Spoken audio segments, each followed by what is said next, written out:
Good morning on this beautiful, beautiful morning. I'm just listening to the birds singing, and I just had a bit of a sun bath in that beautiful sun. And then looking out on the beauty of Mother Earth, and I'm just saying, thank you, thank you, thank you. Every morning I bless Mother Earth.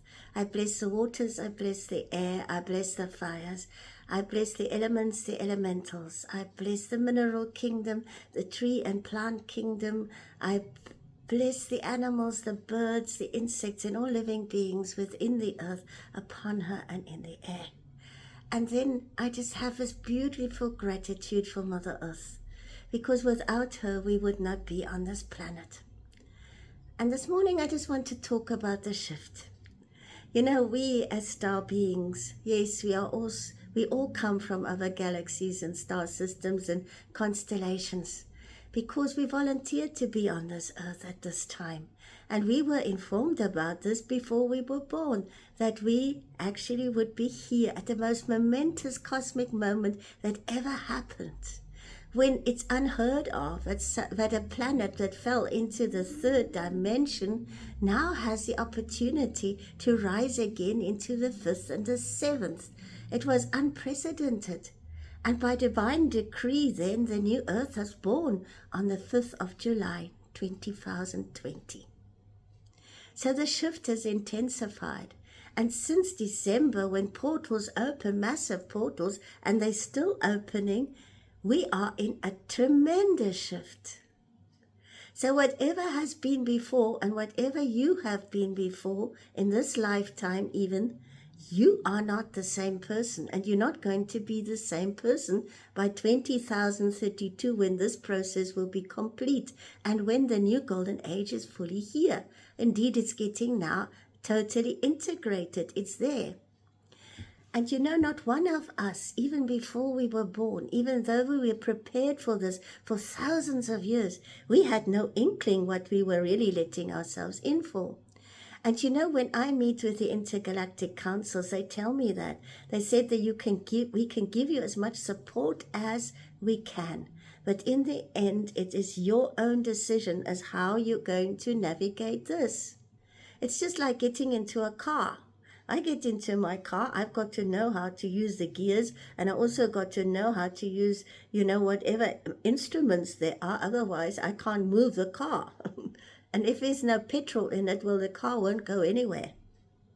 And I think this is what we need to understand, is that at the moment we are in a journey into the deep unknown. Not one of us is really knowing what it is. I have a friend, she always says, yes, you talk about the new age, but I can't even imagine it. That's okay.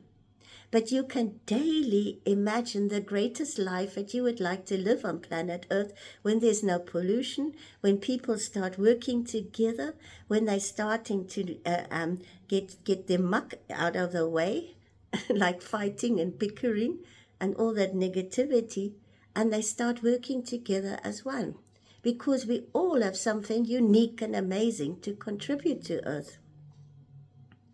And that's the beauty of it. You have something so beautiful and unique to contribute towards the whole. But when I ask people why they're not doing it, they always say, I'm not good enough, I'm not smart enough, I'm not this enough, I'm not that enough, I haven't got money, I haven't got this. When I was down to zero, I started my new work in 2012, to which I was called. Because I had a vision when my whole life caved in 2004, and really in 2008, when I finally knew that I had to go and resign my job now, because there was no other way about this. Otherwise, I would have headed for a total nervous breakdown. And I remember that my higher guides actually took me out onto the edge of the cliff, and they showed me all the thousands of people in the valley down below. And they said to me, when are you finally going to have the guts to get off this cliff and go and do the work that you are really here on this planet to do? And then they showed me, how does an eagle learn to fly? By its mother kicking it out of its nest. So the eagle The little eagle has got no other way to find its wings but being forced out of the nest, out of its comfort zones. And that is exactly what is happening to us now. And I find it so inspiring. You know what? You cannot change other people, but you can change yourself. And in changing yourself, you are changing the whole of humanity. Because by shining your light, you are lighting up everything around you, because our auric energy fields now actually extends 30 kilometers around us. So in other words, you're already having an environmental impact for 30 kilometers around you. So what are you radiating out? You know, anger begets anger. Brute force begets more brute force. That is why I never believed in going and standing and protesting, because you bring you bring a force and you bring a counter force immediately in, because life is all about balance. But when you are in the state of love, you can be very powerful, because powerful is the greatest love there is. And when you stand in your power as a master, then you can literally bring mastery into your life, into every day and every moment and every bit of existence, through your words, through your thoughts, and through your deeds. That is what keeps you going in the end.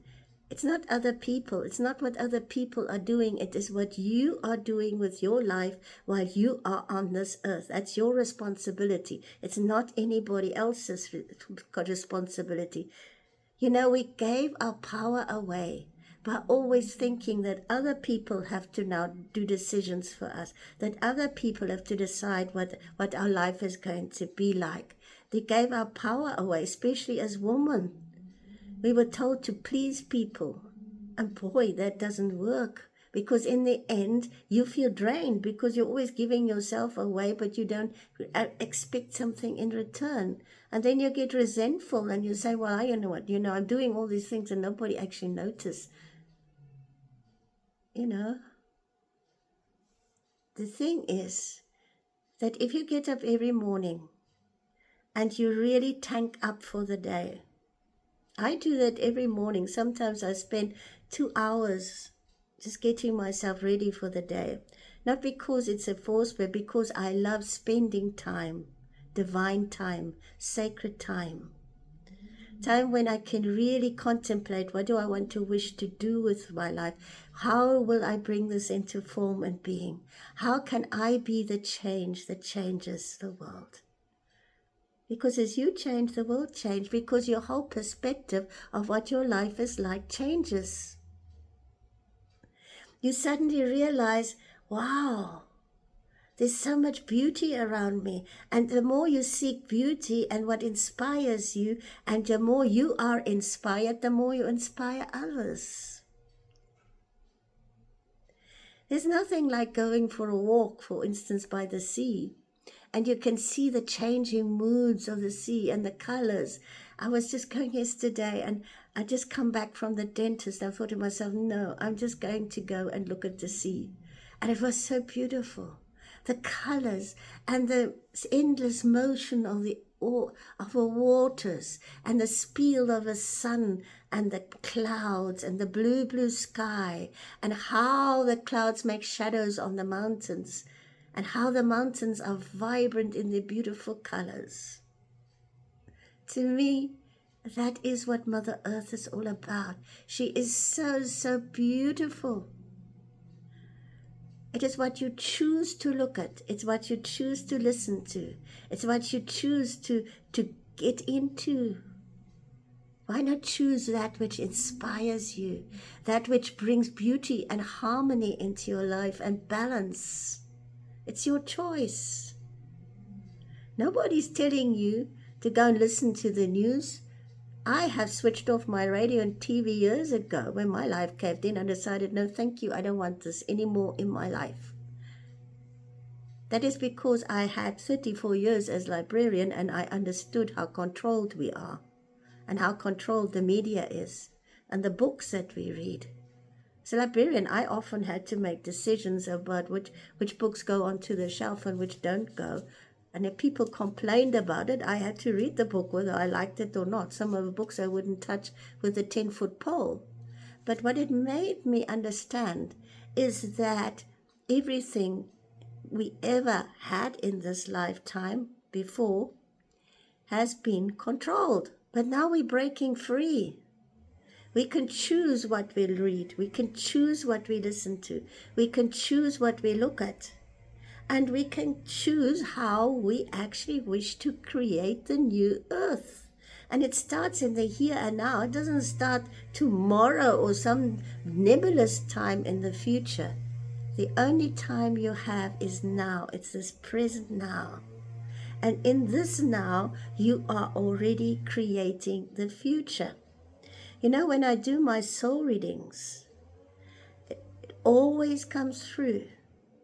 The future cannot be predicted at this moment because of a tremendous shift that everything is in. You create your own future with every thought you think, with every word you speak, and with every action you take or do not take.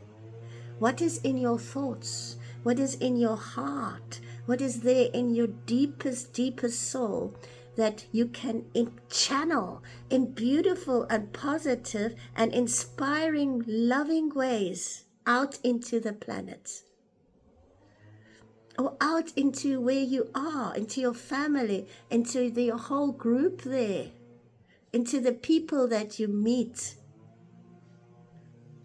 You know, one smile can change a person's day. One word of inspiration can change somebody's whole life. And to also understand that everybody is a soul, no matter what they look like, no matter what they seem like. Everybody just wants to be loved for who and what they are in truth, not for somebody else's projections on what they are. You know, people notice how you treat them. People notice about what you are projecting in energies, because we all do. And you know, Maya Angelou said it so beautiful. People will often forget things, but they'll never forget how you made them feel. That's one of the greatest truths ever spoken. When I was in the library, I often noticed how people treat my staff as if they were just, they could say to them whatever they liked. And one day I had a lady that worked in the bank that came into my office, storming into my office, complaining about one of my staff members. And that day it just came out of me. You know, sometimes you know what this comes from a higher source and not from yourself.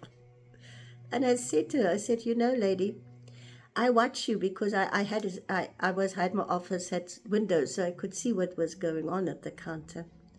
And I said, you know what, when you come in here, you look like a thundercloud. You always end up shouting at my staff. They become so nervous that they actually start making mistakes. I said, you know what, if you would just come in one day with a smile on your face, say, good morning, how are you? It would change your whole life. Well, she stormed out of my office, and about 2 weeks later, I met her husband, and he said to me, what? Gee, he said, thank you so much. I said, what on earth? I thought I would have a right, he wouldn't even talk to me. And he said, you know what, when my wife came home, she was complaining about you. And I said to her, well, what she said is the truth. And he said, you know what, she's changed. And sure enough, about 3 weeks later, she came back into the library with a big, big smile. She came into my office and she said, thank you. I nearly fell off my chair, but it also taught me a lot about sometimes just gently telling people the truth. Because often nobody's got the guts to actually tell them that with love. And you know the whole relationship changed that day. Life teaches you a lot, but life also is a mirror that always reflects to you what you give back to it. And we can choose to be that hurricane, or we can choose to be the very quiet, still waters. Or we can choose to be like the sea, never ending, cycles of time. But in the end, water teaches you also to be fluid and flexible and not to be rigid. And that is what we are now being taught in the highest degrees, to flow with the shift, to not be rigid, to understand that even as we shift the world. It takes but one person to change the world with a consciousness level of over 700, according to Dr. Stephen Hawkins. There's this beautiful book called Power Over Force. Force begets more force, but the heart power, the loving power, can break down the greatest of walls that people build around their hearts like fortresses. It takes one single crack and love breaks everything open.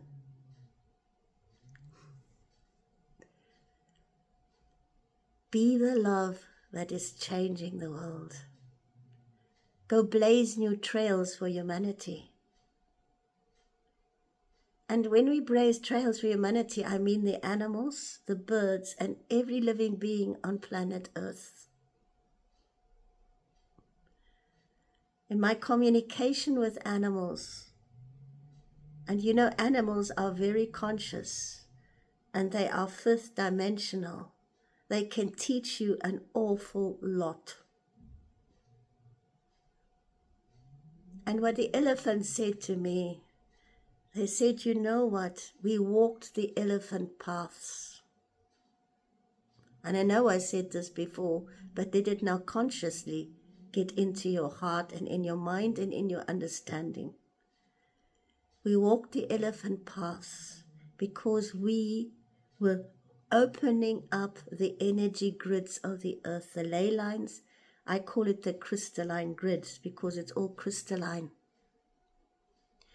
But you came, and I mean they killed the elephants here in Africa. When I was in the archives, you see these pictures of the hunters, piling elephants upon each other just to get their ivory. Just like they kill the rhinos just to get the horns. What are we doing? For ego's sake. And they said to me, you fencing us in, because the only way they can survive now is in game parks, game reserve. We can't do our work anymore. Why do you humans need boundaries? There are no boundaries. And that's exactly what we did. We fenced in countries, we fenced in people. I don't know, necessary. We can all live together as one with all living beings on this planet, without fences, without boundaries, just by loving each other and giving each other the right to live uniquely and to contribute uniquely to all that is. And that's the shift. That's the shift. Because that is exactly what we will create and are creating already in the new earth. That is the golden age. It's the age of love. And you know what? You are such a beautiful soul. Why waste your time by getting stressed up about what is not important? About things you cannot do anything about? why not live your life to the best of your ability with great love? And with every single step you take, bring that love in, bring that change in. Be the change that lifts humanity and the souls who are ready to ascend into the new earth. And then go and sow the seeds for the new golden age. That my higher guides always tell me, sow the seeds. What happens to the seeds is none of your business. What the shift is teaching us is that the ego has no place here. The ego needs to dissolve so that only the higher soul self remains. And the higher self is the infinite soul. The infinite soul that knows its oneness and unity with all that is and knows only love.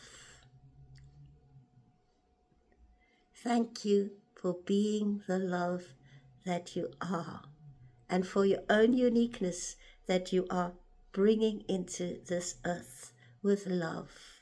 Thank you for being here on this planet with me. I thank you. Bless you.